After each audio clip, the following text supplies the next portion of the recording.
All right, so good. So let's begin. Right, let's begin here. So the first thing I want to take a look at are all the fundamental quantities, right? So your first set of fundamental quantities: mass, length, time, temperature, amount of substance, and luminosity. Right? You have to know all those values. Make sure you can work with them. You have to derive quantities as well, like density and force, right? Because there are some questions that will ask you to give them more than one SI unit. Right? So for example, for force, make sure you can give them at least 2 or 3 SI units, right? While we here, what will be our next SI unit of pressure? So it has 2 there already on 1 more. So we have pascals, we have Newton per meter squared. 1 more. Right? I'll give you a hint. You can try it somewhere here. Right?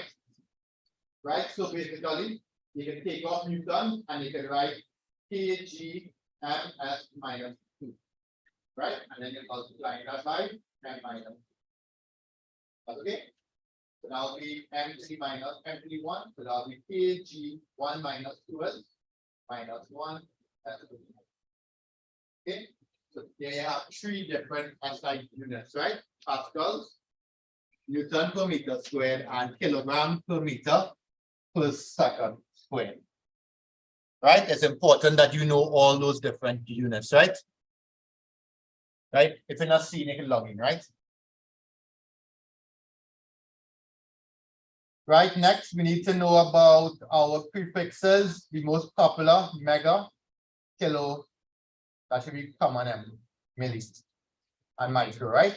Those are the 4 most popular. Mega, 10 to the 6, kilo, 10 to the 3, milli, 10 to the minus 3, micro, 10 to the minus. Right, it might see nano N. What's a popular quantity that uses nano? Huh? Wavelength, right? So if you see NM, that's nano, which is 10 to the minus 9, right? Suppose you see this, right? Time, and you like to bring this a lot in waves, right? Suppose you see time, and you see 2 ms. What does that mean? 2 milliseconds, right? Not meters per second, right? 2 milliseconds. So that's 2 by 10 to the minus second. Okay? So look out for that. Right, graph. Whenever you draw a graph, right? It's actually a bad best fit line. Right? Why is that bad best fit line? Right. The line is supposed to be equally close to all the points. Okay? So yeah, an best fit line does not always have to go through the origin. Most times it goes through the origin, but there are times it does not. So if I had to draw a best fit line here, I would have drawn it here. That's okay? The person who did that best fit line probably wanted to make sure it started at the origin. So if it has to start at the origin, that's a okay best fit line. That's okay? So remember, the best fit line has to describe all the points there. So if you rub up those points, that line should represent those points. That's okay? So make sure you have a nice long clear ruler, right? Good. How do we find a completed graph must have what? Must have a name, and the name is always what? What on the Y versus what on the X. It should also have a label axes with SI units. Points. In physics, it's generally like what? Dot with a circle around it. They don't like the X too much. So put a dot and a circle around it. Okay? And after that, you do best fit line. One thing missing here is your scale. In your top right-hand corner, you put your scale for your X and your Y axis. And this scale should always give you a graph bigger than a half or 2/3 page, right? So your graph, you don't want to have a graph here and your graph stop it right here. it means that your scale is too small. So you want your scale to pick up at least 2/3 of the page. All right.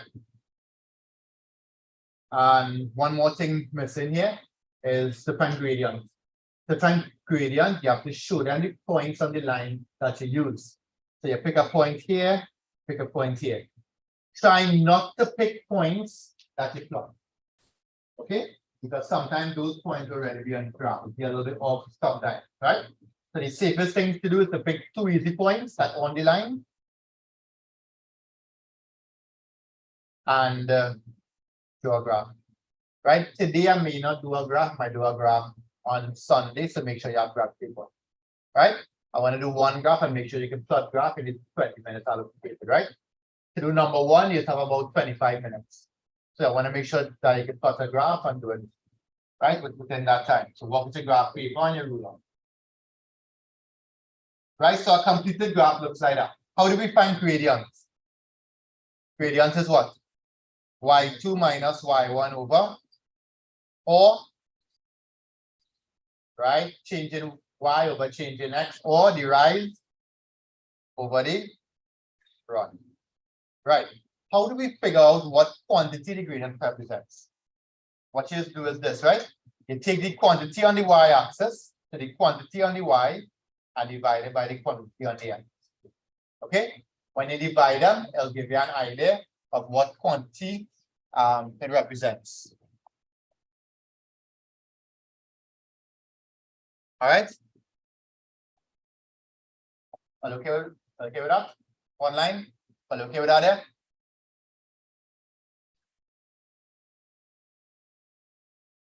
All right, nice.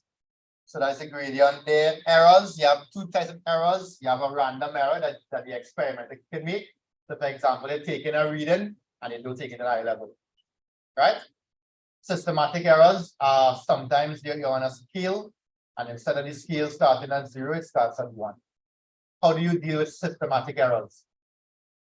Right? Account for the error by adding or subtracting, right? How do you handle random errors now? Right. So you repeat the procedure at least 3 times and find the average. Okay. So to reduce random errors, you find the average. First formula, density. Density is what? Mass per unit volume, right? So it's mass and volume, and you have the SI unit there. Is that correct? No, Leah, not correct? Right? Shouldn't have a S. Right? Right? It's mass over volume. So I leave those errors in there to make sure the paying attention, right?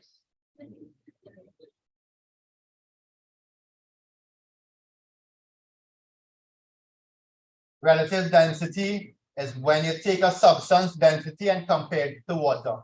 So density of substance over density of water. And it has no SI unit. That's okay? Relative density is said to be dimensionless. Right? Has no SI unit. Right? I know you all have a summary, but as we go through, write the formulas down. Right? Write the formulas down so you can keep going back to your summary. Right? Start your revision from now, right? So this is when? 21. June? June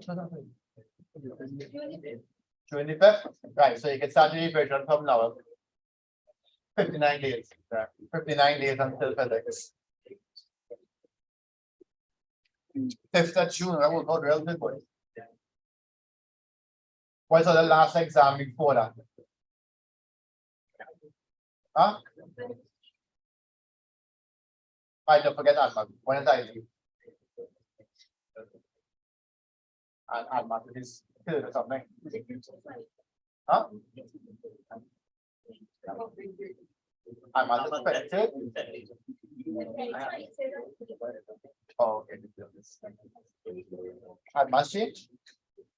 And math was then choose?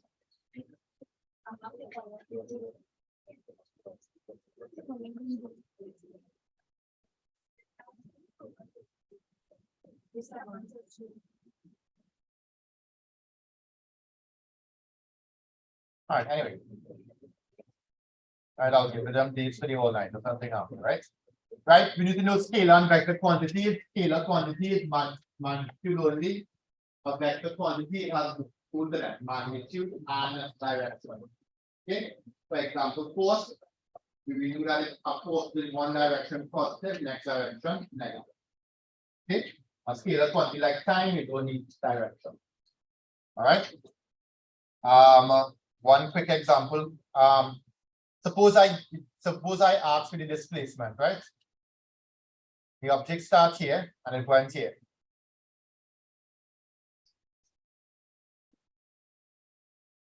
What's the displacement of that object? Huh? What will be the displacement of that object? Right. Straight line distance from start to finish.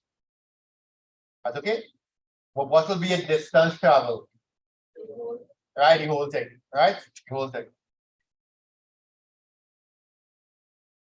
Right, how you find resultant force? Well, you put the signs and you add it up, right?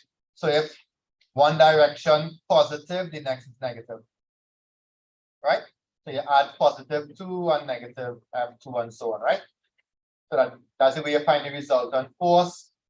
Same thing here, but here now, suppose I give it two forces here.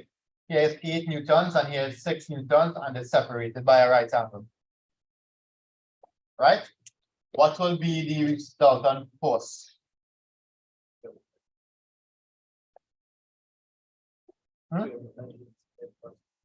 Right. So to work this out, we need to use parallelogram law. Are you okay with that? So we need to use parallelogram law. So here we just do, right? What you just do is you create a little scale. So let's say the scale is 1 centimeter to 1 newton. What you will do is using a ruler, draw a line 6 centimeters long. Right? Then use a protractor, measure an angle of 90. And then draw a line 8 centimeters long. That's okay? Well, that 8 looking short, right? 8 centimeters long. Are you okay with that? Then you want to complete the parallelogram. So you draw a parallel line here, same length, parallel line here, same length. And where is your resultant? Your resultant is from here to here. Are you okay with that? How do you find the resultant? Two things you have to do. Take the ruler, measure the length, and then measure the angle. Are you okay with that? Yeah? So that is your parallelogram law. Parallelogram law is used to find the resultant force. Okay? Or you can do it by calculation and use Pythagoras theorem, right? But in physics, most times you want parallelogram law. Right? Now, first major topic, moments. Right? We want to take a look at moments. How do we find the moment of a force? So, if I give you a force, and the force is acting downwards here, and the distance from the force to the pivot is d, then the moment is, right? Then the moment is equal to F by d. Are you okay with that? So the moment is the force by the perpendicular distance. Don't just write here, right? Perpendicular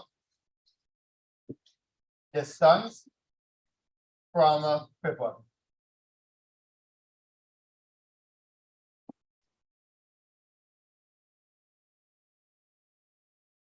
Oh, you're getting me hungry, you know.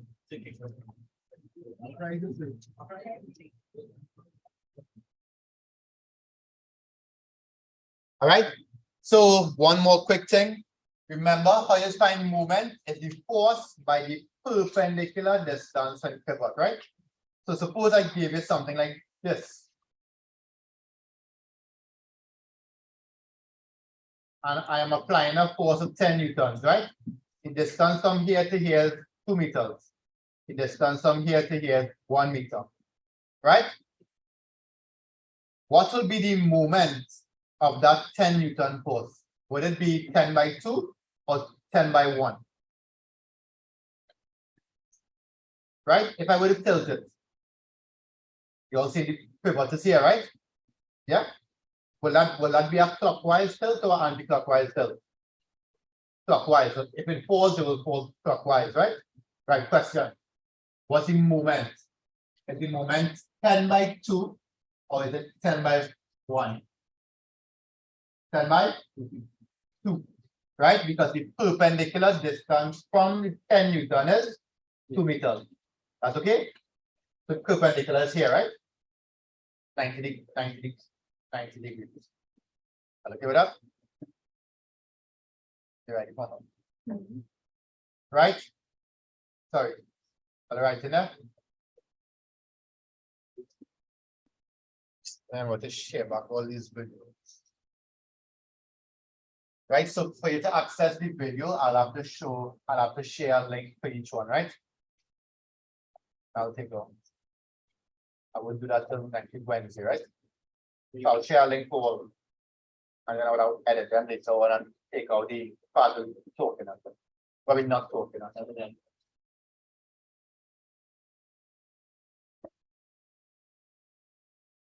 Right, good. So it's something in equilibrium, right? Basically, if it's equilibrium, it kind of means horizontal, right? If something in equilibrium, two rules. Clockwise equal to anti-clockwise, and upward equal to downward, right? So if I give you something like this, you have F1, you have F2, and you have F3, right? Which one there is clockwise and which is anti-clockwise? F1 is what? Right? F1 will turn this way, so that's anti-clockwise. F2 will turn this way, which is clockwise. What about F3? Clockwise or anti-clockwise? F3. One on top. Clockwise or anti-clockwise?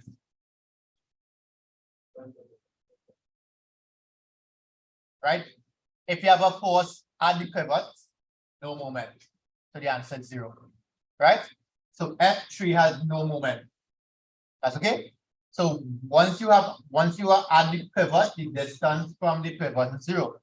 So the moment will be 0 as well. Okay? Right? So the only way F3 will come into play is if you use upward equal to downward. F1 plus F2 is equal to F3. But okay with that? Next thing, you have levers.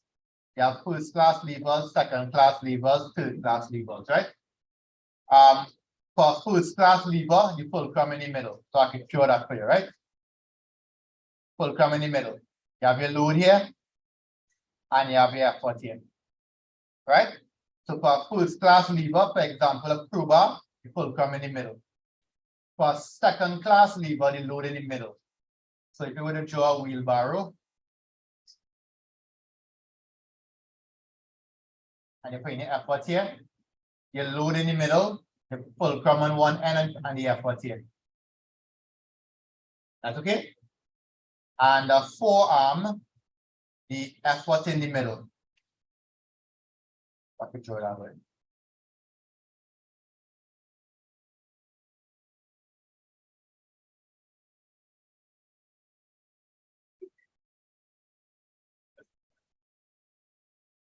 All right. So let me say that's your elbow there, right? Right? And you have your load there, right? That's your load there. Right? So that's your load. That's your effort. And sorry, that's your pivot. And your effort is here. All right. So that's a third class lever. The effort in the middle. Right? You mightn't be able to draw it back like me, but make sure you know what a third, a second, and a first. All right? You try to figure out which one's in the middle. All right? They like to have multiple choice.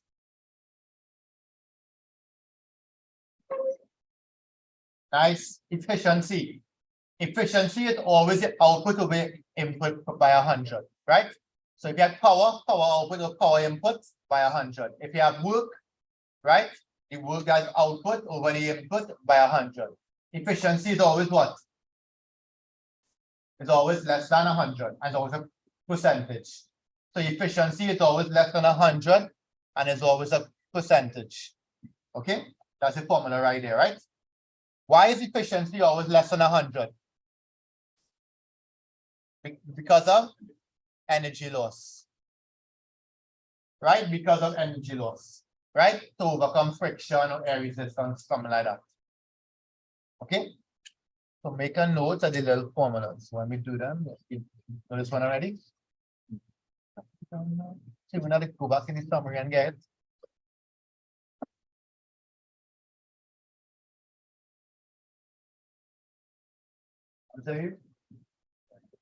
Hey, we're gonna picture. Huh?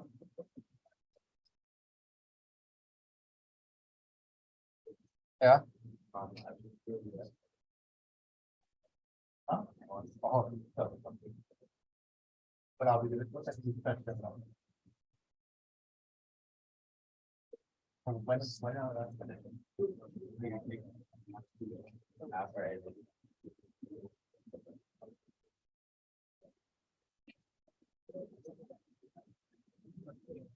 Right, nice. Center of gravity is that particular point where the entire weight appears to act, right? So if you have a nice uniform body, the center of gravity is basically right there. That's okay. How do you find the center of gravity for something irregular? You can read up on this, right? Right? That's where you have the irregularly shaped object, right? And you place it in, you allow it to hang freely, and you do it a few times. And where they meet is center of gravity. That's okay. I just kind of question it might be somewhere there. Right? What's the relationship between center of gravity and stability? Well, the lower your center of gravity, the more stable you are, right? That's okay. So for example, but that's very drawing. But if you have a tall person and a short person, his center of gravity is a little bit lower, right? So therefore, he should be a little more stable than him. Okay. For like effects, it could be a lady as well, right? Right. So the position of the center of gravity affects stability. The lower the center of gravity, the more stable it is. The higher it is, the more likely it will topple over. So if you want to increase stability, you lower the center of gravity and widen the face. So for example, if I give you a long plank and you want to make it more stable, you can place the plank horizontally, right? Because the center of gravity is now lower and the base is now wider. Are you okay with that? Yeah. And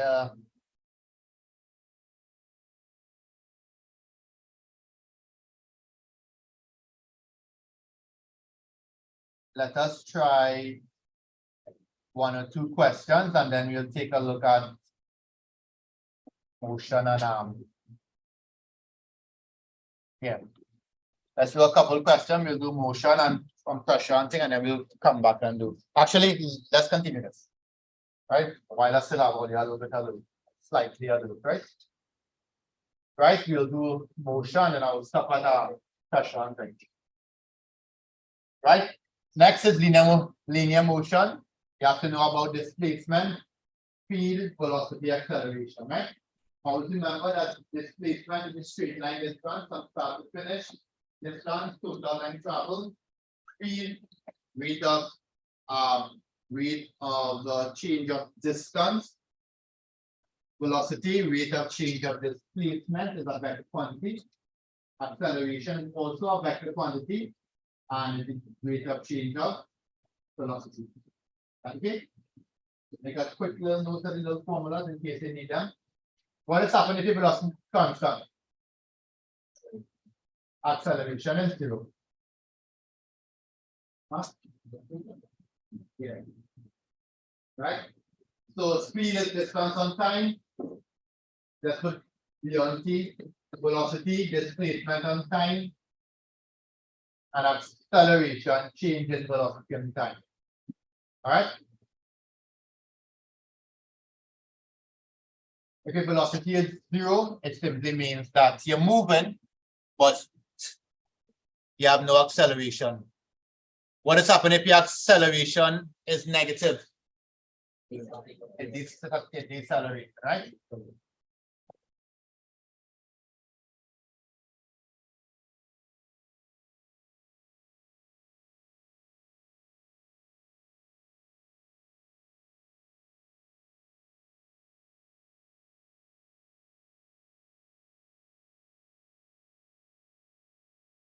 Right, next we need to remember think about the graph. If you have a displacement time graph, gradient is what? Velocity, right? Right, gradient is velocity, and the horizontal part means what? And a displacement time graph. Right. So this horizontal part means you have rest or you're stationary. Right? And this means you're going back to the starting point.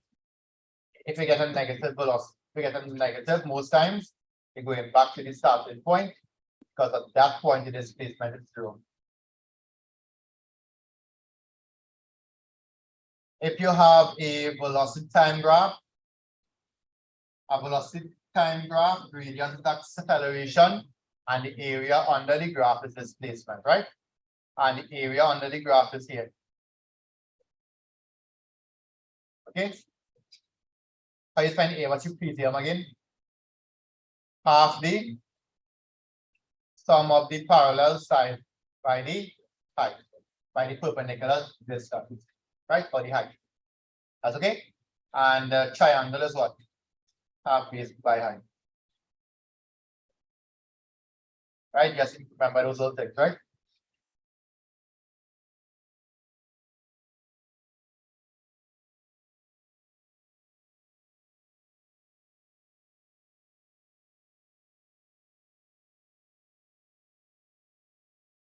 All right, let's try.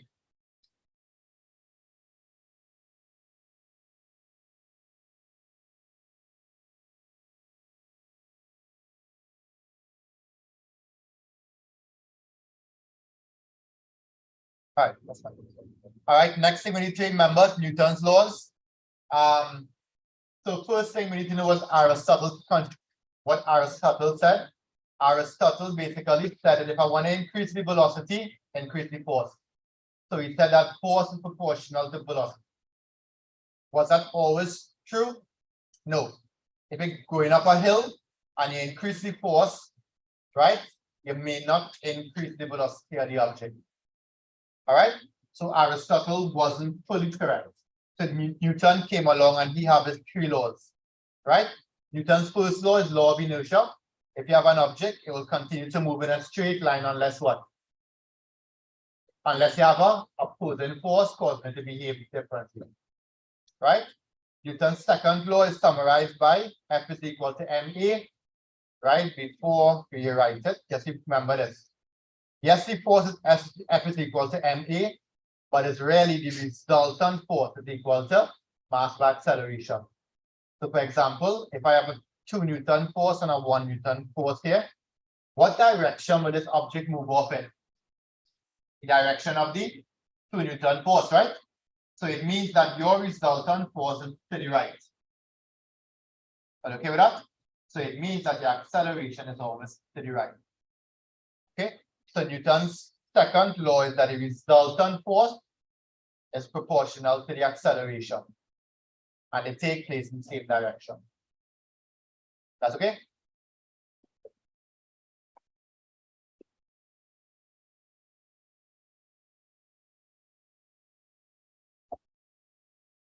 And Newton's third law, if you have two objects and they are applying a force on each other and they're stationary, it means that both forces are equal, but they're in opposite directions. Okay? That's in Newton's third law.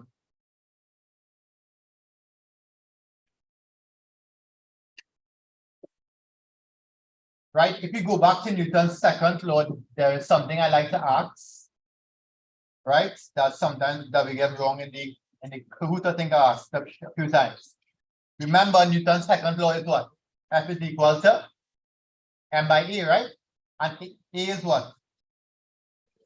Which is change in velocity over time. That's okay? So if I were to multiply that up, I'll get mv minus mu on t, right? I know I didn't show you it today as yet, but you should know that what m by v is. M by v is the what? Momentum, right? M by v is the momentum. Okay, well, I shall show you that first, right? So m by v is the momentum.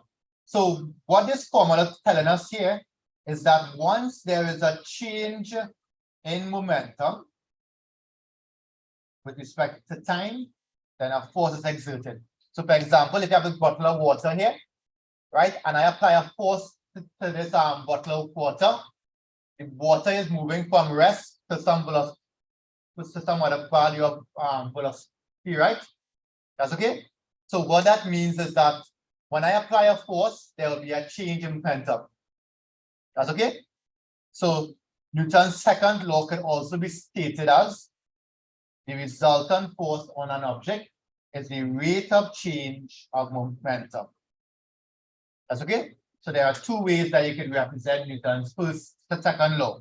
F is equal to ma and F is equal to the rate of change of momentum.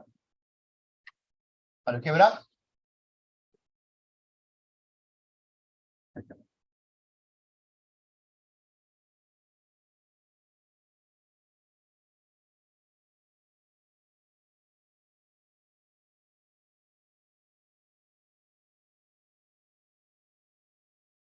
Yeah. Next thing we need to know about momentum. Remember, momentum is the vector quantity. It's the product of the object's mass and velocity. Right? Linear momentum is denoted by the little symbol P. Right? And momentum is always in the same direction as a vector quantity. For example, if I give you an object moving to the right, momentum here is mv. If I have an object going to the left, then the momentum is mv by a minus sign in front. So once you change direction, Pikash, it means that you're at a plus sign. That's okay? Yeah? All right. Last thing. Last. All right, no, second to last thing. Conservation of momentum. If I were to give you two bodies, right? One going this way and one going this way, right? Let's call this M. In fact, let's do some numbers. Let's say this is 2 kilograms, this is 1 kilogram, this is 4 meters per second, and this is 5 meters. Yeah, 5 meters per second. And then when they collide, because obviously they should collide, right? When they collide, they move up together. According to the conservation momentum, if I were to work out the momentum here, it's supposed to be equal to the momentum here. Okay? How do we find momentum again? Mass by velocity. Are you okay with that? And here would be what? Mass by velocity.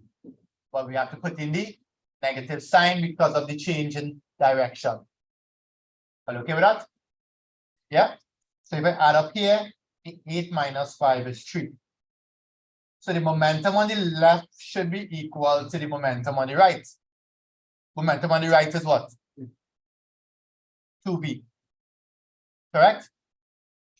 No, that's wrong. It's supposed to be 3v, right? Because you have to add the mass, right? So you have to add the mass 2 plus 1. Because they move up together. So it means that they both have the same momentum. So it's 2 plus 1 times v. So 3v is equal to that. 3v is equal to 3. So v is equal to 1. Are you okay with that? Yeah?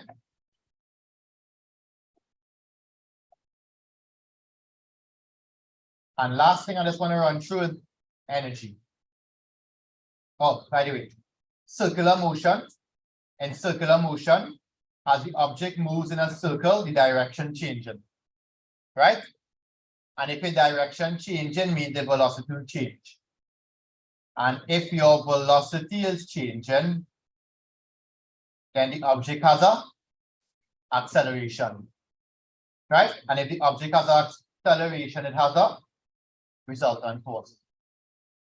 Okay, and if it has a resultant force, then that resultant force is called the centripetal force. So sometimes they might ask you to explain where the centripetal force comes from. All right, so you can run through that quick little flow chart, right? Last thing, right? We have to remember what is work done and energy, right? Work done is the force by distance moved. So if you have an object and you apply a force and you move a distance f, then the work done is force by distance. This is also the energy that you would have applied,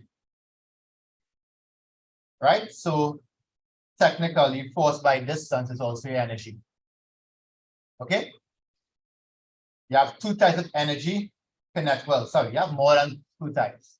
You have two main types of mechanical energy: kinetic energy and potential energy. Kinetic energy is due to motion, a half mv squared. Potential energy is mgh. All right. And last thing before I fry some more brain, power. Power is what? Work done over time. Right? I know some of the tired, right?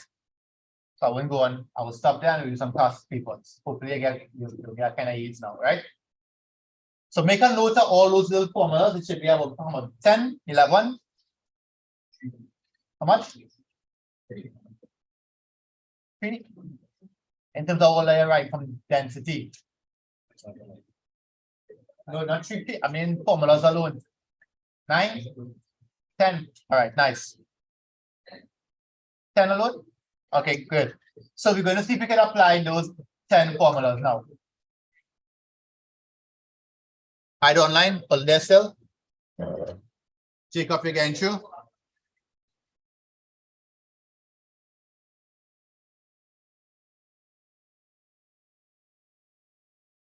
Right, nice, Jacob. So we're going to start with some papers. Right, let us start with 2023. You also dancing at the cafe.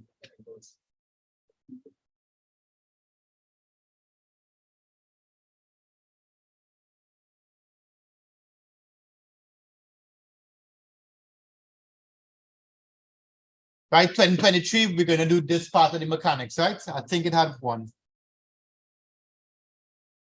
Sometimes, in fact, most times mechanics is come. Sometimes thermal will come, sometimes waves.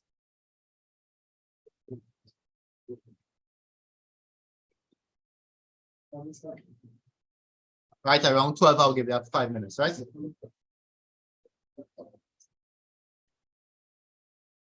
Are they okay? People who have massive order, okay? Anybody writing still?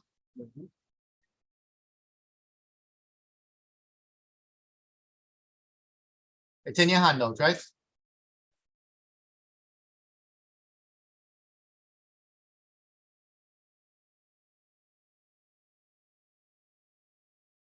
All right, let's go. Number. Right, don't forget to work with the graph paper next day, right? Right, we'll do this pressure question after, so make sure to do it, right? 2023 at a pressure. I think that's all. You plenty. Imagine nobody here.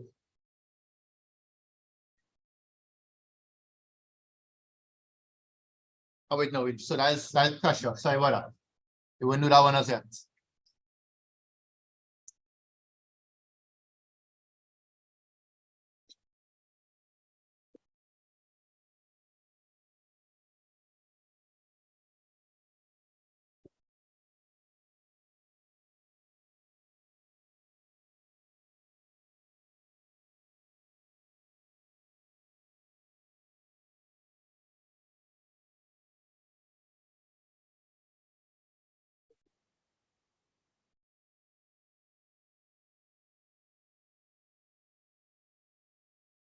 Right, let's start here, 2022.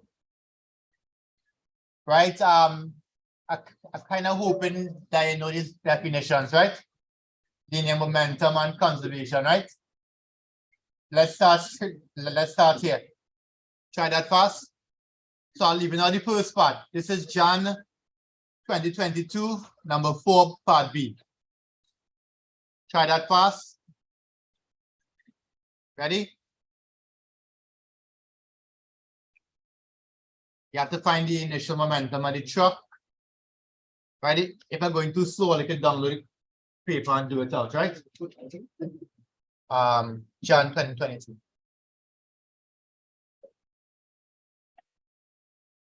Right? We're doing 2022, 2023, 2021, 2020. You have something in one of the years, and we do it. It's maybe 19 now, we do it.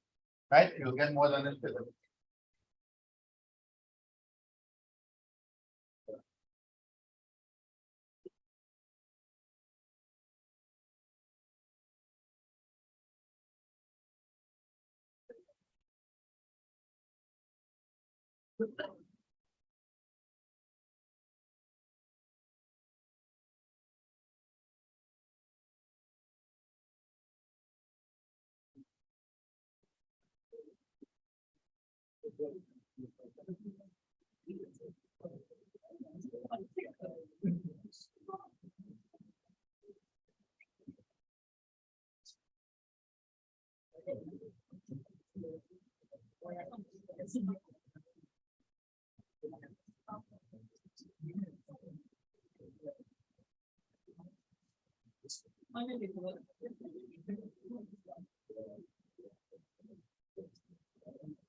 Right.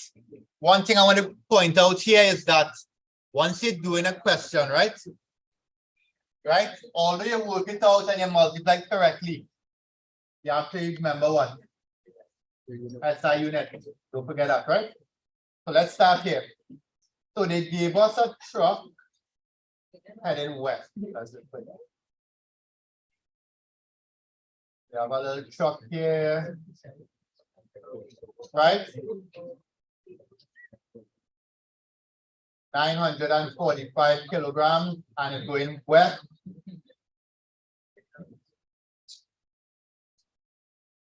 Right?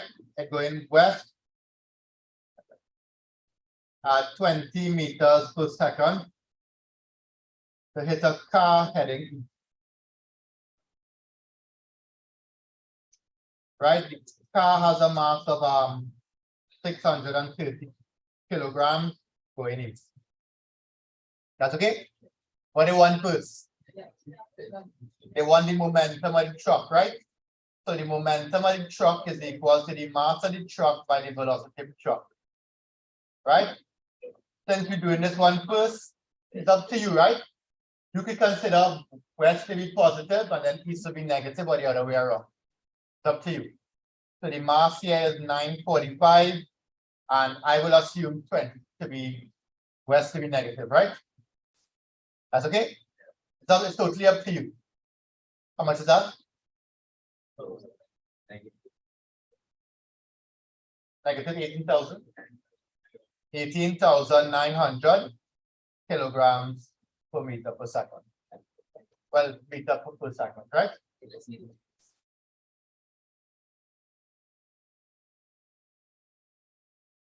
Go ahead. If both vehicles come to rest after. So when they collide, let's pretend there's two vehicles there, right? When they collide, the velocity is 0. Right? Yeah. Right? When they collide, they stick up together and their velocity is 0. Once all you understand what we're doing. Yeah. You could pick your positive and you could pick your negative direction, right? Right. Right, right it. That's all. I didn't know. I just finished that. So they wanted to find the velocity car. So what's the law we're using here? What's the law we're using? Conservation of momentum. So the momentum before is equal to the momentum after. That's okay? So add up the momentum before and what's the momentum after?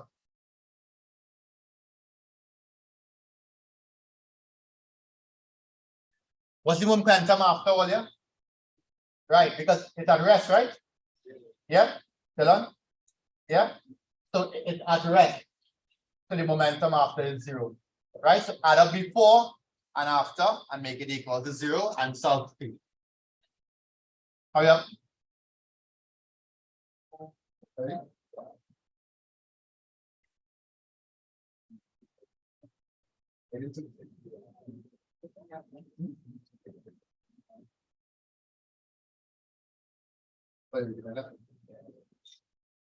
But remember to say the law, right?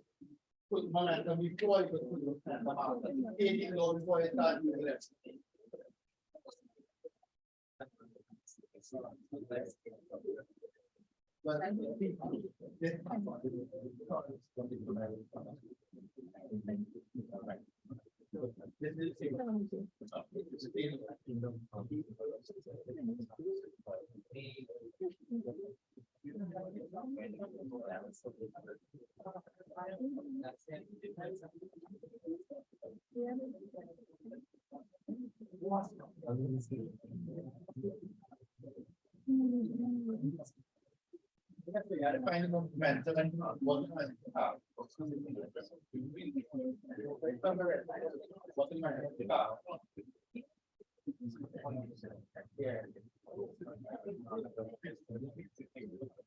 Yeah, give me negative. But you have to remember, if you choose the truck direction, the positive, then people are negative. You will not affect negative. Yeah.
All right, so to work this out, watch how I will do it, right? Which is basically how you should do it as well.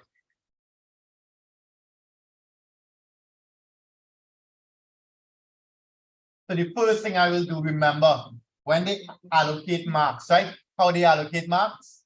Formula, substitution, answer. Okay? So always write the formula you're using, make a substitution, then work out your answer, right? That's generally the way they allocate it. Sometimes in solving for the answer, well, it's more than one step. So the first thing you will write, conservation of momentum. Well, you know what to write. You write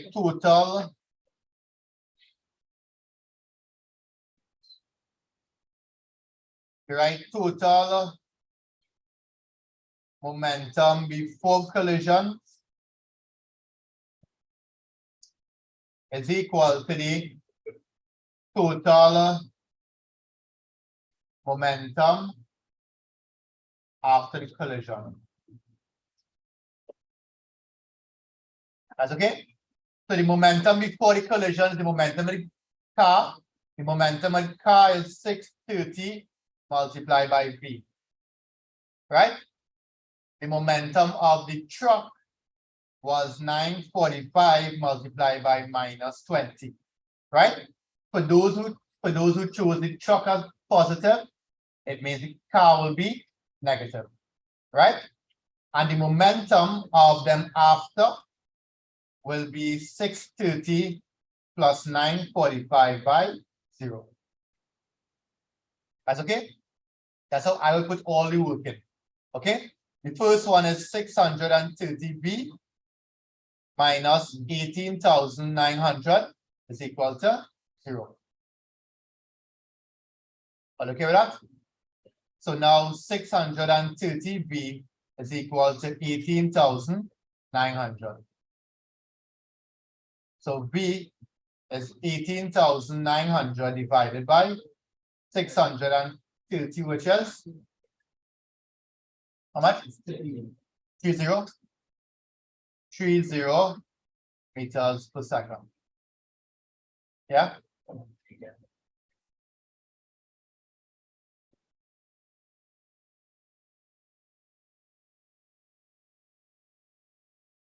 And okay with that? So that's the way you present your answer, right? Watch it again. And the diagram is, to me, the diagram is helpful, right? It shows you what happening.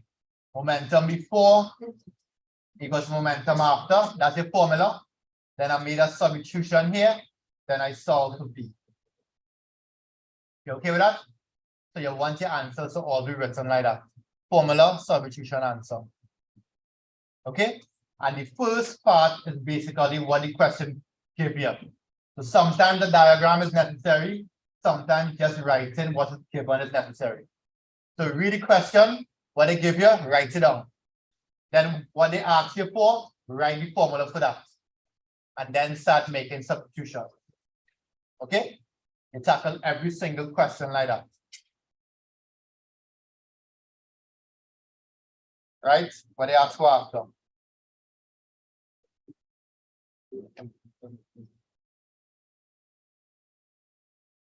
Right? What they ask for after? Acceleration. So how would you write your answer? They gave you the initial velocity, they gave you the final velocity, and they gave you time. So you write the formula. Acceleration is, right? We'll work it out fast. And what you get? Hello, okay, online there? Katrina again, sure. Shiva, nice. Katrina, okay, nice. So you're going to go over the mechanics here, right?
Sir, you can do the same thing from this morning, no? Yeah, yeah. Same here.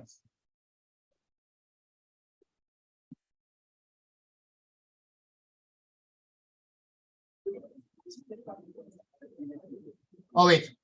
What was the answer? 45 minus 20 and 10. 2.5. Don't forget the SI unit. MS minus 2.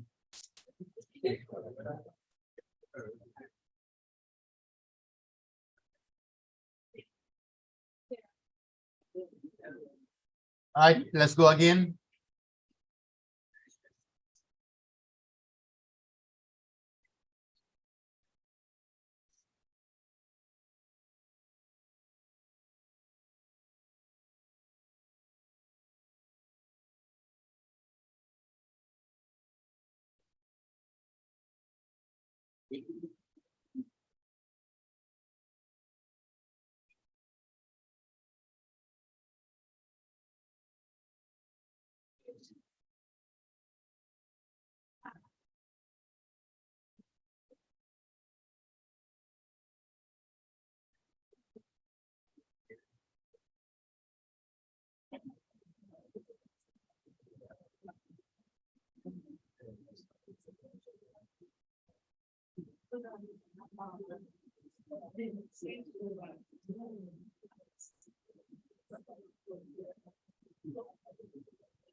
Let's go again. Let's go again. Yes, now we'll come back and do Jan 2022, right? I mean, I'm June. I don't have it on this one. Huh? Yeah. Right. Principle of movements. You all know that rule, right? Clockwise equal to anti-clockwise. Right? Make sure you learn it in words. What's the next condition for equilibrium? Upward forces equal to Keshav. Upward equal to downward forces, right? Steady movement of a force and then give the SI unit. You can handle that, right? Right. This one, this is June 2020, sorry, Jan 2021. Let's go here. Take a little read.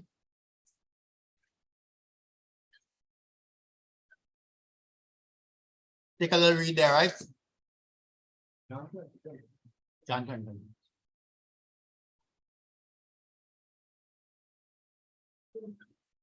Right, so this question is a principle and moment question, right?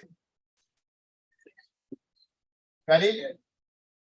So figure 3 shows a girl standing on a uniform plank AB of length 3 meters and weight 270 newtons, right? So her weight is 270.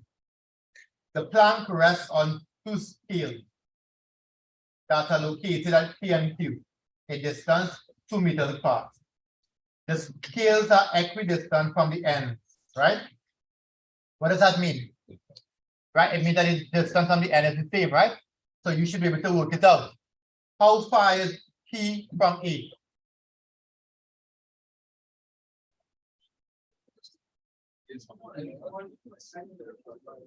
Right, 0.5, very good. Because the whole thing is 3, and if here is 2, it means that here and here must sum to 1. So this distance there is 0.5, here is 0.5 meters. That's okay? Yeah, remember that, right? As we move along. The scale P reads 354 and the Q reads 417.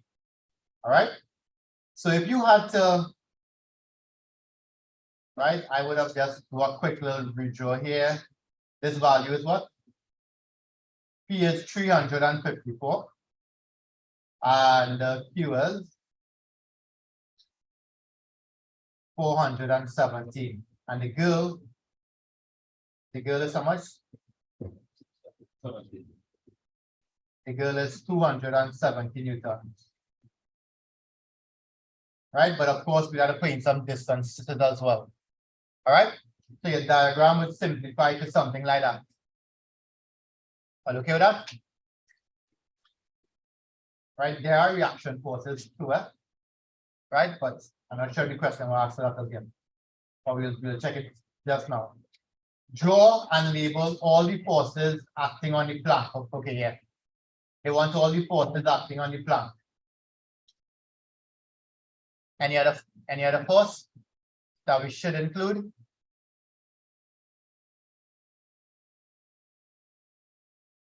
Wait, I thought they gave us the weight. Oh wait, sorry. They did not give us the weight of the girl. Yeah. They gave us the weight of the plank and the uniform. So the weight of the plank is 270. Right? We do not know the weighted girl. So let's call that FG. Okay? That's the weight of the girl. All right? So let's put some distances now. Let us put some distances. We know here to here is what? 1.5. Because it's the middle. Here to here, 0.5. Here will be the middle, so that's 1. And here to here is 0.5 meters. Right, so a completed diagram might look like that. Just give me 1 second. I want to make sure they didn't ask for the reaction force afterwards.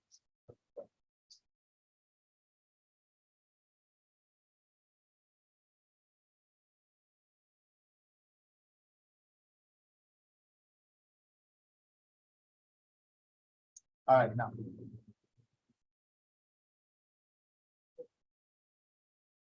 Right.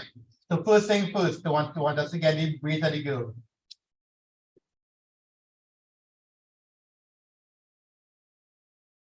How are we doing that? How are we going to get the weight of the girl?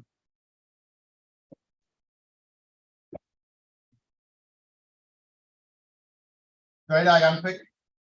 Just draw that for fast and all. Draw that fast, and then we'll take a look at how to get the weight of the girl.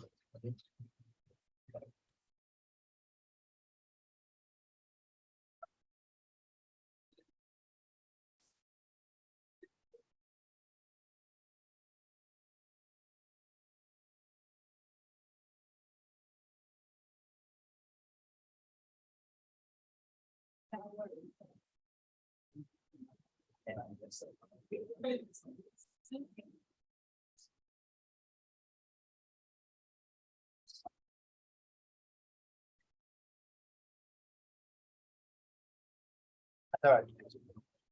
That we have to keep downloading them. Now crop them up one set now. I'm gonna crop them one somewhere, and then put some fine. I put all the years in, but I didn't put what up? Crop, crop the country.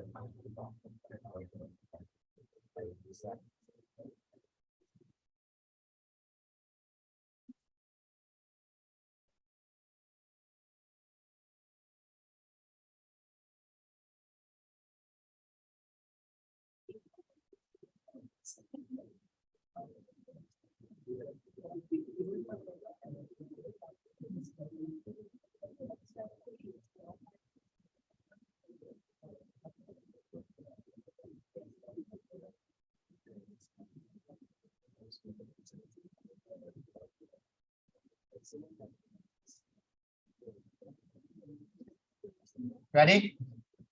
I have just put the line something fast.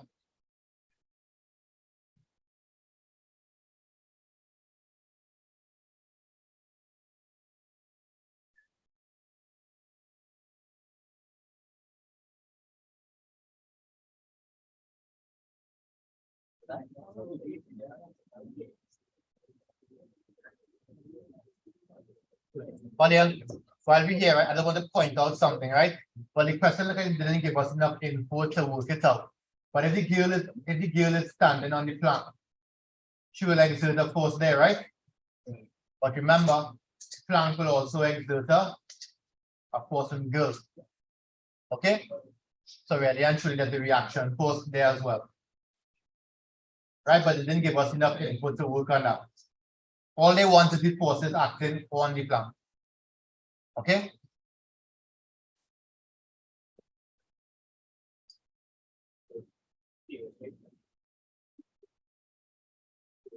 Ready? Good. So how are we going to try? How are we going to find the weighted girl?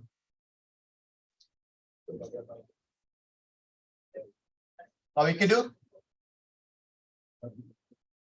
The weight of the plank from what? Right. Okay. So what you will do is remember you have the plank, right? The plank is how much? The plank is 270 and the value on the scales is 354,417. So for that entire system to be balanced, for this entire system here to be balanced, right? What it means is that if 354 plus the 417, when you add up that, you're supposed to get the weight of the plank together with the weighted girl. Right? So for that system to be in equilibrium, the two weights on the scale should be basically what it's measuring, right? And this scale measuring girl and the plank. So if we add up those two, we're supposed to get the total reading on the scale. Okay? How much is that? How much you get? 404. Are you okay with that? Right? So these are the two readings on the scale. And this is what the scale measuring. The scale measuring the weight of the girl and the weight of the plank. Oh wait, yes, no. Is it wrong?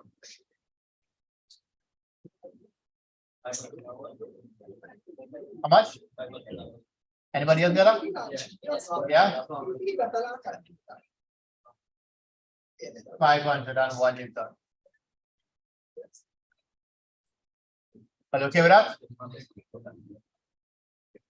Everybody understand how we did? Yeah. Right. I just pass now on the list. You will just put your name here for now, right? I'm not just like this, right? Right, 501. So now, okay, come on. Let us go to the next side here.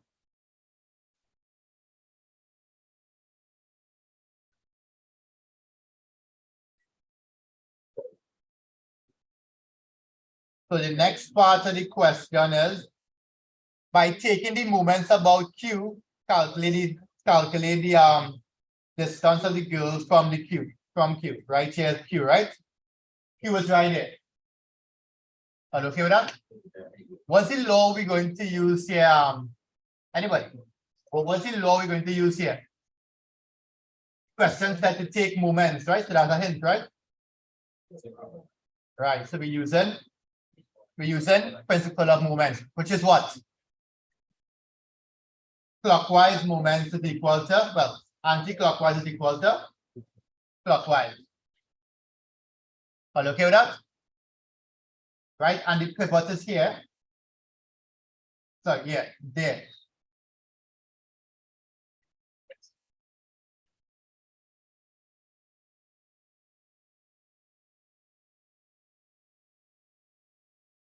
Are you okay with that? Do we have any clockwise? Do you have any anti-clockwise here? Sorry, do we have any clockwise?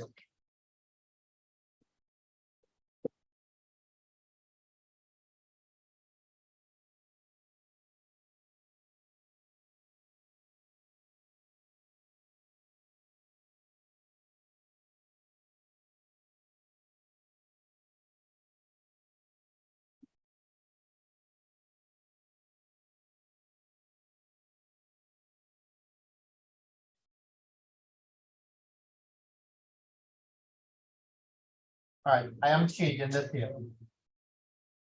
Right, I am taking it about the center of gravity. Right, so I am taking it about the weight of the plank.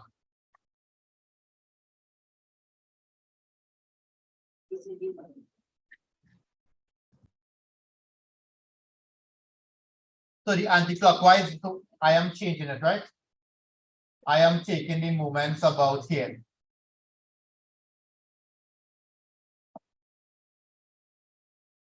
Which one here is clockwise? Which is anti-clockwise? Clockwise is what? Clockwise will be the 417. So that'll be 417. How far is 417 from the pivot? 1 meter, nice. What about the 510? Sorry, the 501. Clockwise or anti-clockwise? You all see what I'm talking about? Let me go on the board.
Well, here we can do, right? Because this scale is acting here and given the reading, what this scale will probably do is give a force acting in opposite direction. So that would allow us to do take the pivot at Q.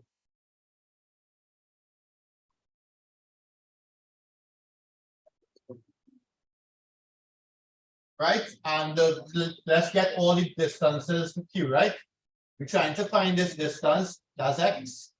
The distance from here to here is 1. And here to here is 1. So the distance from here to here is 2. Right? So if you put the forces acting like this, we'll be able to get the moments. All right? So to just go back and fix my first diagram. Put the moments like this. Put the forces acting upwards. All right? So here we could say here, right? So we can do it like this. here we could say, we could take moments about,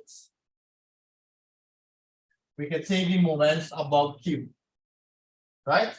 So what that means is that we have 1, 2, and 3, right? So if you work out now, so this force is what? 1 on the pivot, 1 on the force. This is what? Anti-clockwise. This is anti-clockwise, and this will turn clockwise. So we should write the rule first. Sum of the anti-clockwise moments is equal to the sum of the clockwise moments, right? Anti-clockwise is what? Anti-clockwise will be 501 by x plus 270 by x. And then the clockwise moments is what? 354. Right? And the distance from 354 perpendicular distances 2. Right? 270 by 1. That's okay? So this will be 501x is equal to 2 by this is how much? 708. And it carry across 270. So you'll get 501x is equal to 708 minus 270. It is?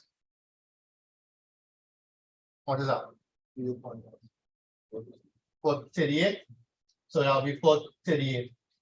So x will be equal to 438 over 501, which is 0.87 meters, which should be okay. So it's closer, it's more down there, right? So that should be okay. So I made a mistake in the beginning. They wanted to put the forces acting upwards. All right. So in the first diagram, you have 1, 2, 3, 4 forces, right? Those are the 4 forces that they want. Okay, so let's fix the first diagram now, please. Fix it to this.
Right, let's go again.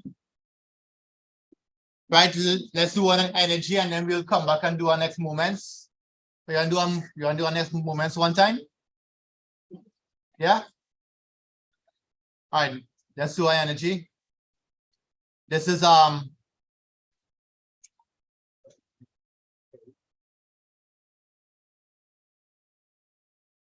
this is 2019, Jan 2019.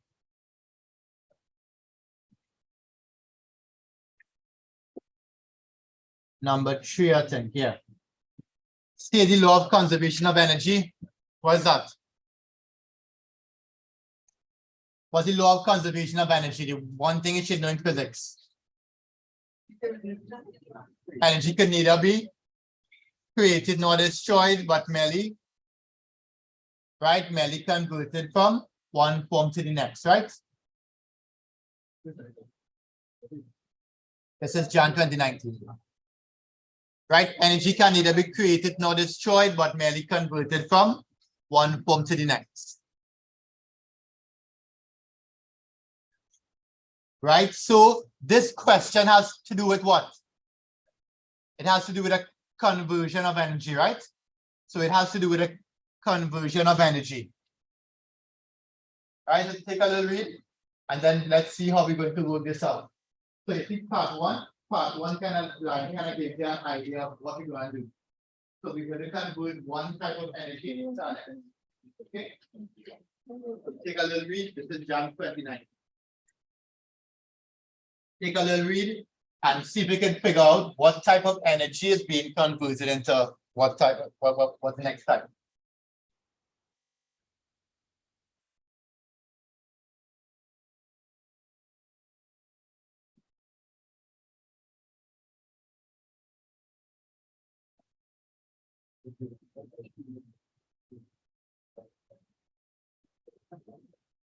Right? So a goalkeeper drops a football, 0.3 kilograms of 0.43 kilograms vertically downwards from rest at a height of 1.5. Right? So you have a ball, and the ball has a mass of 0.43, and the height above the ground is 1.5 meters. Are you okay with that? Yeah. So what type of energy does the ball have up there? It has potential energy. And as it falls, it's being converted into kinetic. So what does that mean?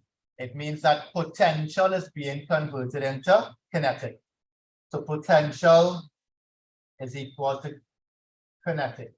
So just before it hits the ground, all the potential is converted into kinetic. So how would you find velocity? So you have to find the potential first and make it equal to the kinetic.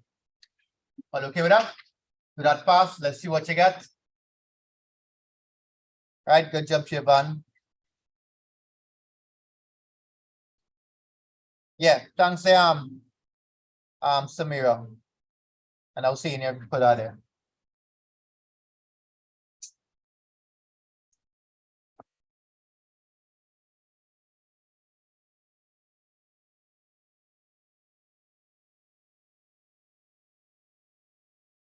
To find the potential energy and then make it equal to the kinetic energy. Did you find the potential energy? No, I don't know. What do you call it? Potential energy? Let me check what you probably write it down. Right. Did you get potential energy? Did you write it down? That's the thing. Potential, that's kinetic energy.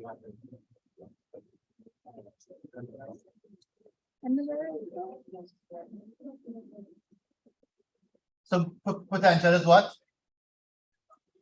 Potential is mass by gravity by height. Checking the opposite, right? And kinetic is a half mv squared. Double. So the mass is how much? The mass is 0.43, gravity is 10, and the height is 1.5. Right? When you're working this out, you have to make sure of what? You have to make sure you're working the right SI units, right? By a half mv squared. Instead of doing all this, anybody remember the formula? What's the formula for velocity when kinetic is converted to potential? V is equal to what? Square root of 2gh. K on m, that's fast spring. Well, no, that's not fast spring. Right, that's something else. An angular velocity.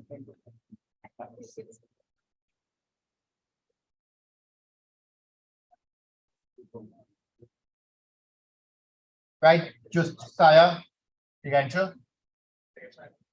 5.5, anybody else get that? 5.5. So let's see. Just make B the subject. Make B the subject, and it will be the square root of 2 by 10 by 1.5. So that is what? 15 by 2, 30. Square root of 30, yeah, 5 point something. 5.5. That's it. Exact 5.5. Right. So always be the answers in what? 3 significant figures, right? Yeah, in the habit of that. 5.47. Huh? 5.48. Right? 5.48.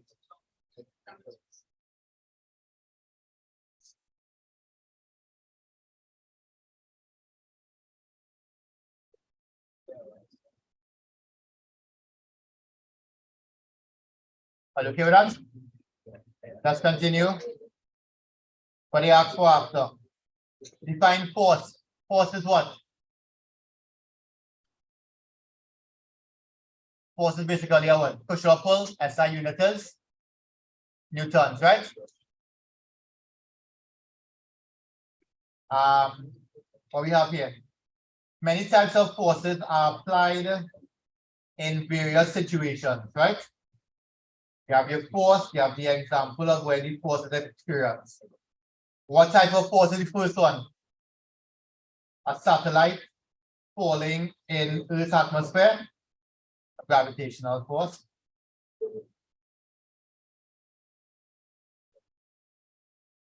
Nuclear force. What's an example of a nuclear force? Yeah? Yes.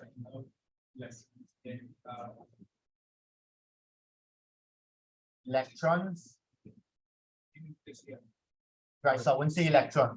They would say protons and neutrons. Right? So a nuclear force could be the attraction of protons and neutrons in the nucleus. Huh? Protons and neutrons in the nucleus, right? Right? If you say electron, then that's electrostatic, right? A little bit different, right? Always well. That's the next one, right? When a rubber comb picks up a small piece of paper, what type of force is that? An electrostatic force. What's an example of a magnetic force? Huh? Between two bar magnets, right? Right? An example, if you have 2 bar magnets, or even one and a magnet and something magnetic, right? Like a metal or something. That's okay. Anyone could do. That's still a magnetic force. Are you okay there? Yeah. Right. So you don't want to give up an easy mark. Okay. Sorry, anybody writing? Sorry there.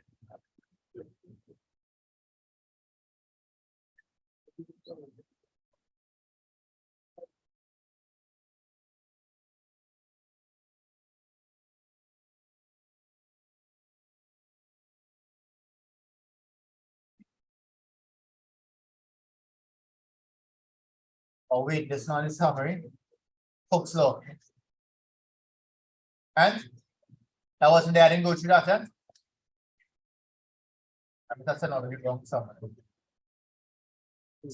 Gonna Hooke's law, right?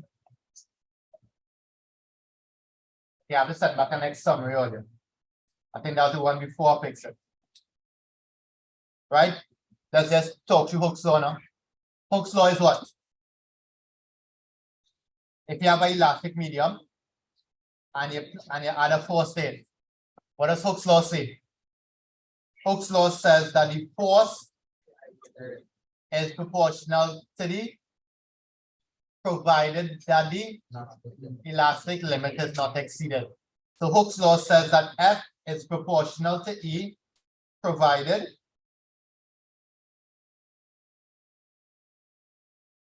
the elastic limit is not exceeded. Are you okay with that? Yeah. And then generally, how does the graph look? It's a nice straight line for when to base Hooke's law, right? And when it stops obeying Hooke's law, it's a little curve, right? So there's a little part where the elastic limit's still okay, and then you go into plastic deformation. That curve part, right? What does happen if you take the mass off that curve part? It will go back to a different value. It doesn't go back to the original. Why? Because it passed the elastic limit and it is permanently stretched. Right? And what's the formula for Hooke's law again? F is equal to KE. Right? Remember, I showed you if you take off the proportional sign, you'll get equal and K. So Hooke's law is really F is equal to KE. All right. All right, so I kind of left out that in the summary there.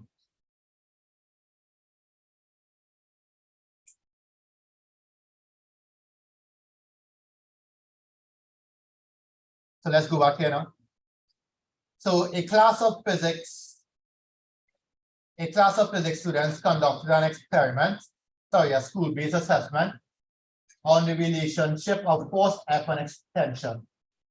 State the numerical relationship between force and extension in OA.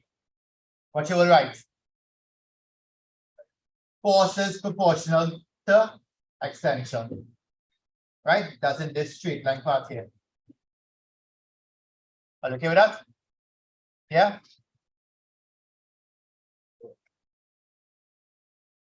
Just pick one. Here. Are you okay with that, right? Aria? Okay, the first part. Next part. At what point is the elastic limit located? Which one of the letters there? O, A, or P? A. By the way, what is called P? What is called P? Yeah, B. Boy. Huh? What is called that? Anybody? What will happen after B? It'll break, right? So B is the breaking point. Right? Your wire will break after that. So that's the breaking point. Right? What happens from A to B now? Give a reason for the shape AB. Right? The rubber band has exceeded its elastic limit and is now what? Permanently stretched. Okay? So it's now permanently stretched. So write that now, please. Right? It will act as a summary. Draw the graph and write those, answer those three things.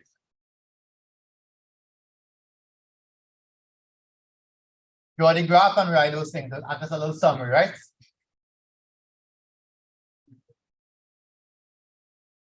Right? I'm not doing pressure today, I'll do that tomorrow. Okay? I'll do pressure and thermal tomorrow. I don't want to rush it because we have time. I want to do 10 questions. Right? Oh shucks. Now I missed out on that break there. Right? I'll finish 5 minutes early. But what 2 minutes? But what 4 minute break? Huh? Don't move, huh? 5 minutes right here. Write that and you have 5 minutes. So write fast. All this is part of the break, so write fast. Okay, when you have 5 minutes. You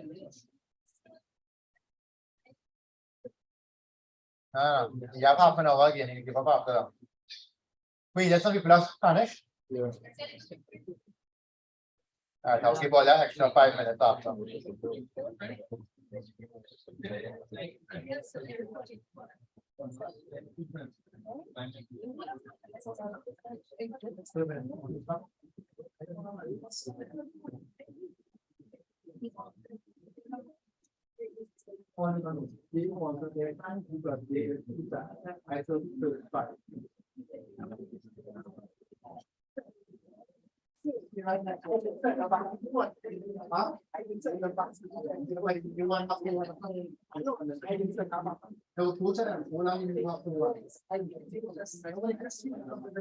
Huh?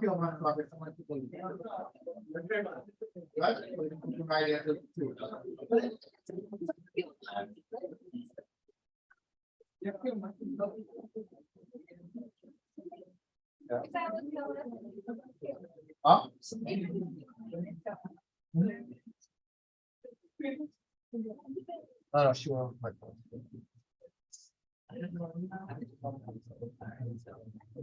Are you okay with that? Right, you have 4 minutes in the break again.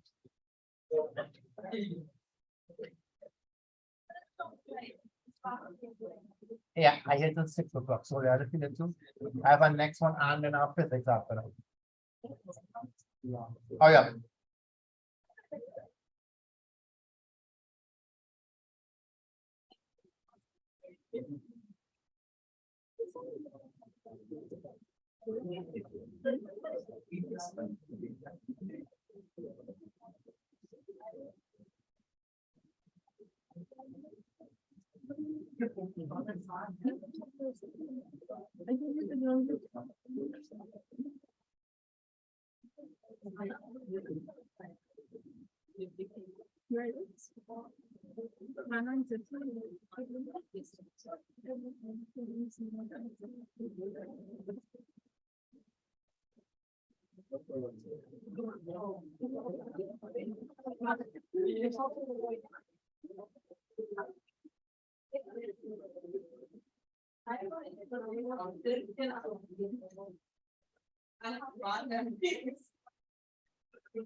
Because I have my thesis statement and like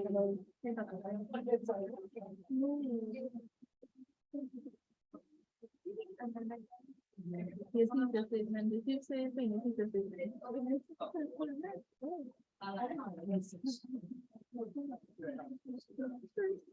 I have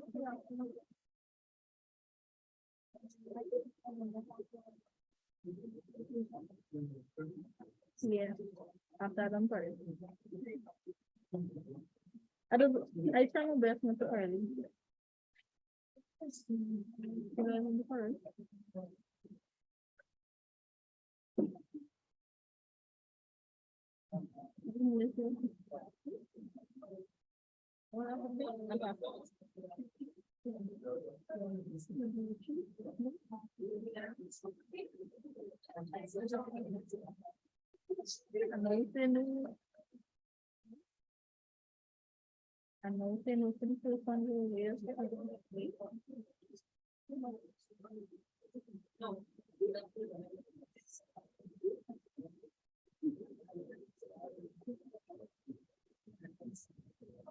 think this is finished. That's working. Give me extra minute, right? Give you extra minute. No, I'll give you extra whole extra minute already. Right, so just give me an idea of where we reach. We did 2023, 2022. I did both of them. Check and see. I did which 2022 I did? June alone or Jan? Jan? All right. So let's check out June 2022, see what it has to offer. I think this one has pressure. That's why I didn't do it as yet. Yeah, that's pressure, so I'll do that tomorrow. Right, 2021, we did Jan or June? Jan, right? So let's take a look at June 2021. Oh wait, no, that's a graph, sorry. Oh wait, no, principal and moments again. I must stress all the out a little more. All right, I'm gonna see if I can find 2021.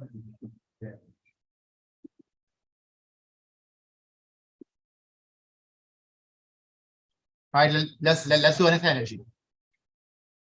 Let's do an energy and then we'll come back and do some of these.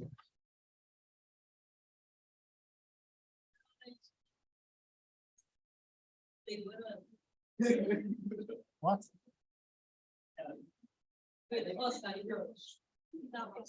All right, can you go through this here?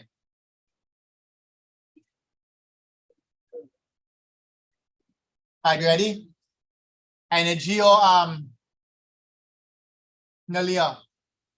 Let's start with you. Energy is what? What's energy? Oh no, I skip it to 2018. Jan 2018. Yeah, energy is what? It's the ability to do work, right? And SI unit is? What's the SI unit? Joules. Forms of energy. What are the different forms of energy? For radioactive decay, what is called energy? Nuclear energy, radio wave and X-rays. Whatever energy is that? Electromagnetic. And the last one, objects in motion. Kinetic energy. Right? They are actually different types of energy, right? State the main energy conversion in a flashlight. What are the main energy conversions? Huh? Chemical or electrical to light energy plus heat, right?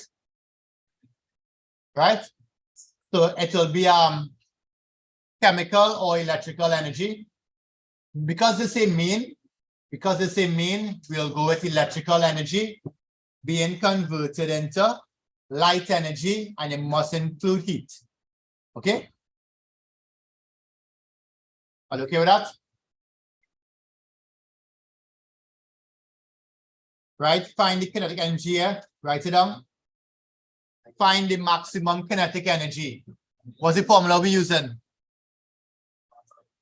A half mv squared. Do you have the mass? Yes. Do you have the velocity? Nice. Work it out quick. Quick.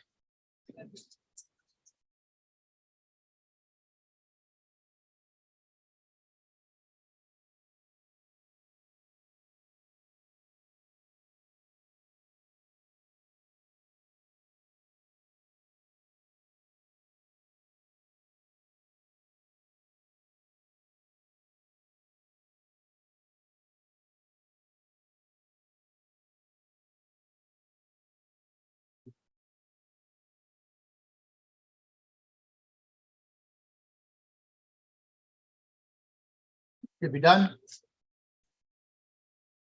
Anybody get in trouble with this? Are you okay there?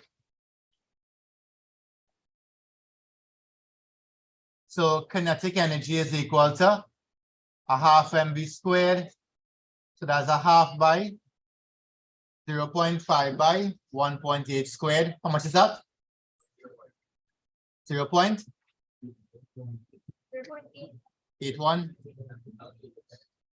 0.81. joules, right? You're in the habit of writing the units as well.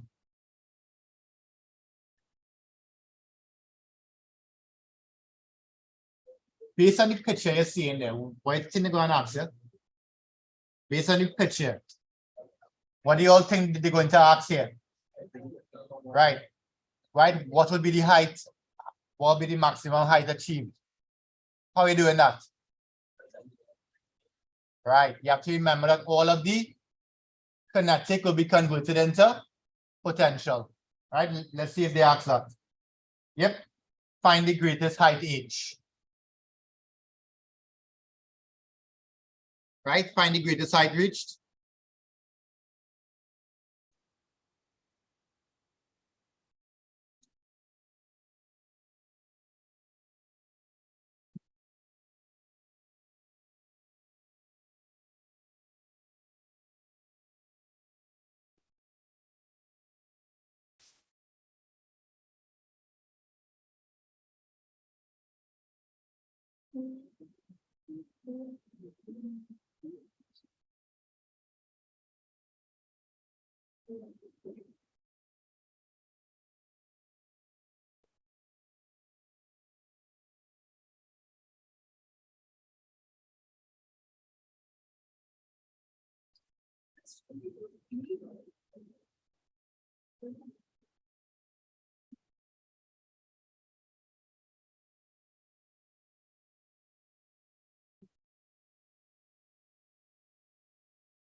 All right.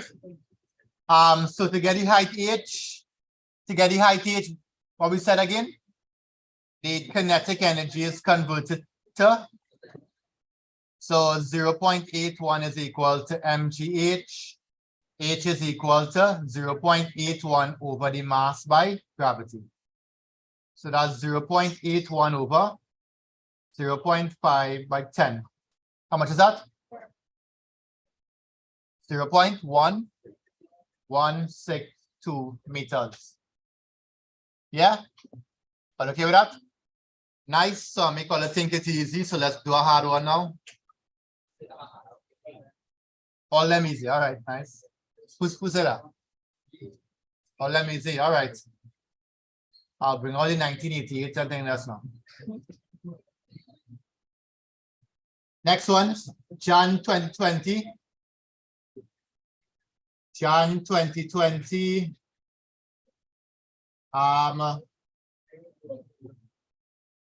Linear momentum, right? I know in part A. Part A is just definitions. Take a little read. Try this here. Take a little read. Jan 2020. That was just before.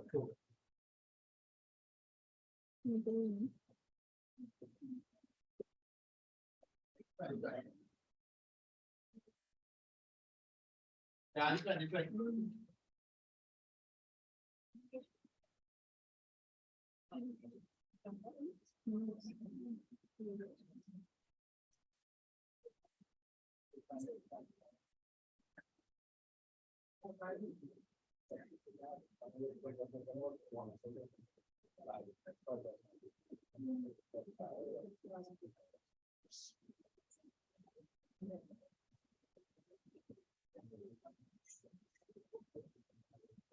Can we try this one a bit?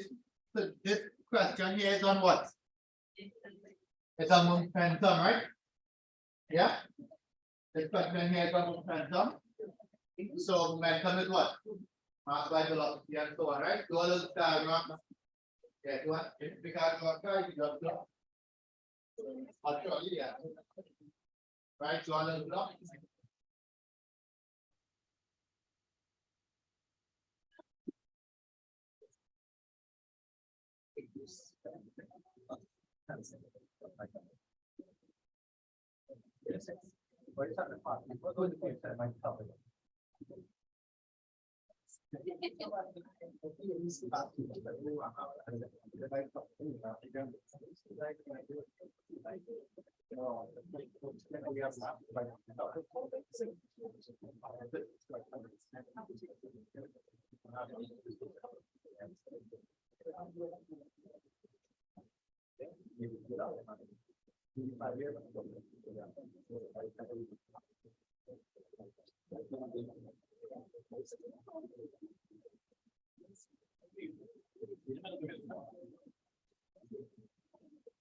Right, do the whole thing, right?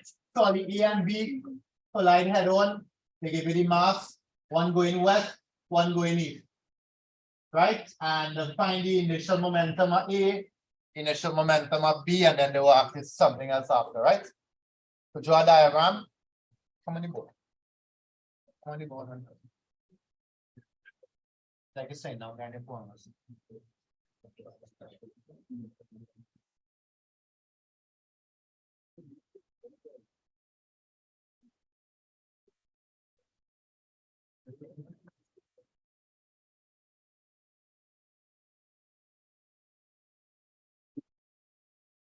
So they want the initial momentum of A and B.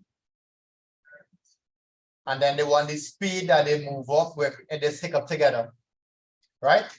So your diagram might look something like this here, right?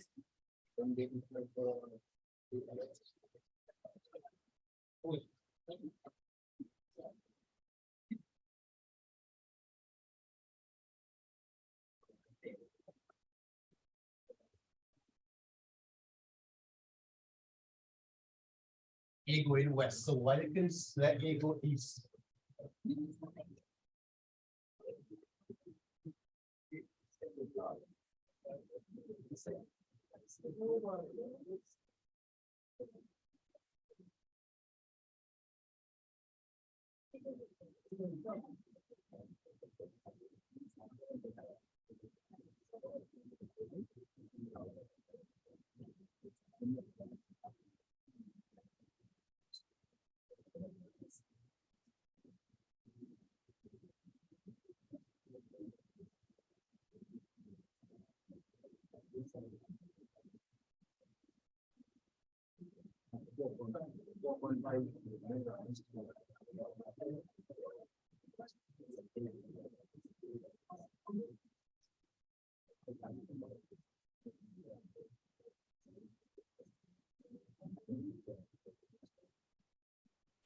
All right, so your diagram should look like that, correct?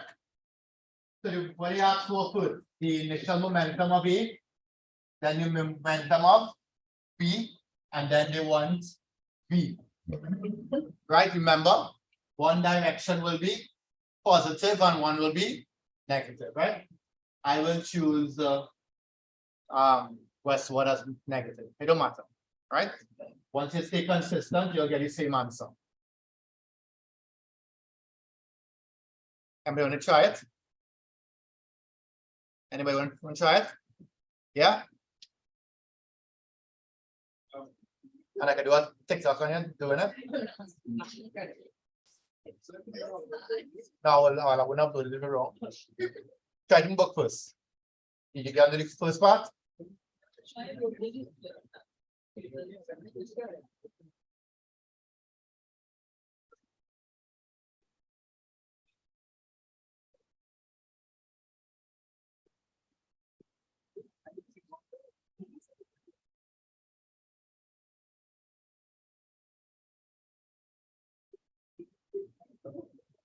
Right?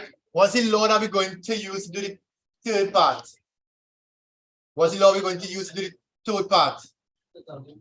Total momentum before is equal to, right? So to do the third part, we're going to do total momentum before collision is equal to total momentum after.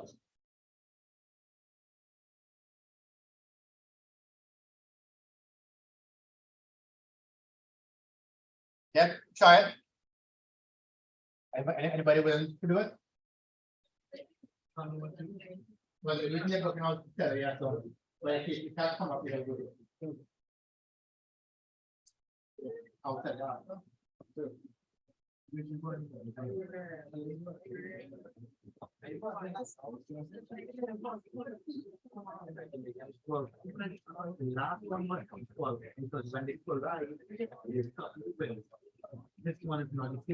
This one they went moving. So the momentum before will be this plus this. And the momentum after will be this by this. Right? You see the last one, when they collide, they came to rest. So it worked out because the momentum equal. But the momentum's here and not equal. Because they move on. Huh?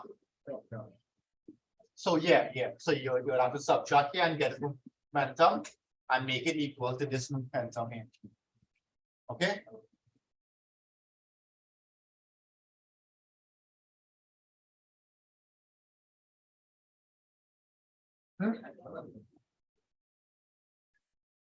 Yeah. Huh? Yeah. So let's see. Let's check out the initial momentum. How you finding the initial momentum of it? Mass by velocity, right? Oh, sorry, mass by velocity, right? So I am considering here to be negative and here to be positive, right? Are you okay with that? Yeah. So initial momentum is what? Mass by velocity. How much is this? 396, and give them their SI unit as well. Huh?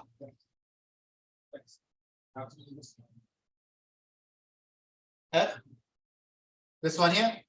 Yeah, but I consider west to be negative. Right? And I consider going east to be positive. Right? Again, it don't really make a difference. If you choose positive here, that's going to be negative. Right? Once you have the change in signs. Initial momentum of B is what? Mass of B by the velocity of B. How much is that? 312.3. And that's positive, right? Now they collide. When they collide, they move up together. Are you okay with that? When they collide, they move up together. So how are we going to work it out? We find the total momentum before. What's the total before?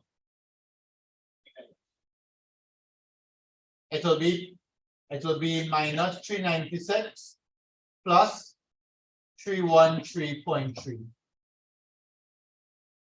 313.3. That's okay? That's the momentum before. And then you work out that. What's the momentum after? Add no, right? Because they move up, right? You have to add these two masses.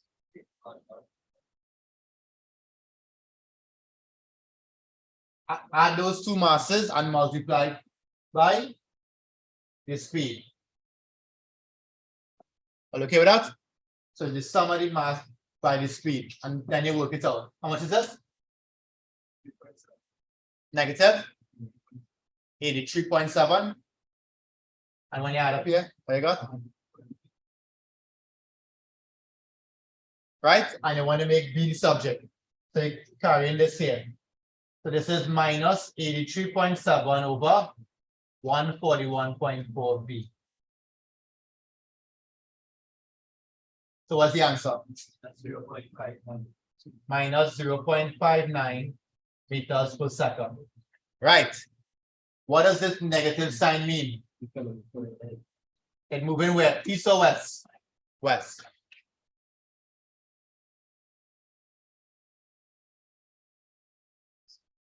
Are you okay with that?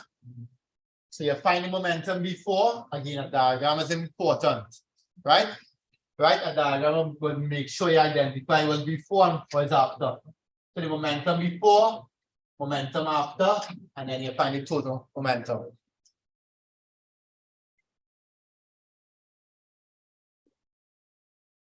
Are you okay with that? Yeah. All right. All right. Today's only first day. All right, yeah. Today's only first day. I was up there, Yes. right?